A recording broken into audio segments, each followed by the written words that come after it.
নমস্কাৰ, মই শ্ৰী শ্ৰী জ্ঞান মন্দিৰ ৰাজঘাট দেওভাটিৰ প্ৰধান শিক্ষকে কৈছোঁ যে আজি কি হ'ল ৰাতিৰ ভিতৰত মানে গছ এডালে আছিলে গছডাল কি হ'ল মানে ক'বলৈকে স্কুলৰ ওপৰত মানে ভাগি থাকিলে।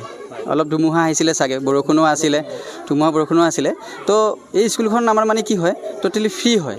ইয়াত সম্পূৰ্ণ ল'ৰা ছোৱালীৰ মানে পঢ়া আদি কৰি ইউনিফৰ্ম যিমান যি আছে, যিখিনি মেটেৰিয়েল লাগে সকলোখিনি ফ্ৰী দিয়ে। আৰু এই স্কুলখন চলাই আমাৰ আৰ্ট অফ লিভিঙৰ তৰফৰ পৰা। ইয়াৰ মেইন ফাউণ্ডেশ্যন হৈছে আমাৰ পৰম পূজ্য গুৰুজী শ্ৰী শ্ৰী ৰবিশংকৰ, য'ত অসমত বহুত স্কুল চলি আছে, ভাৰতবৰ্ষতো বহুত স্কুল চলি আছে।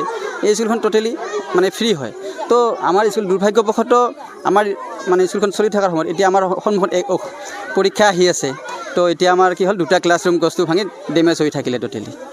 এতিয়া মই মানে এটাই ৰাইজক অনুৰোধ কৰোঁ, যদি কোনোবা ব্যক্তিয়ে আমাক স্কুলটো মেৰামতি কৰাত কিছু সামগ্ৰী, যেতিয়া যেনেকৈ আমাৰ টিংপাতটো ভাঙিছে, প'ষ্ট ভাঙিছে, কোনোবা যদি আমাক আৰ্থিক সাহায্য নালাগে, বস্তু দি যদি আমাক অলপ সহায় কৰে স্কুলটো ল'ৰা ছোৱালীৰ ভৱিষ্যতৰ কাৰণে, কাৰণ আমাৰ ইয়াতে 221জন ষ্টুডেণ্ট আছে।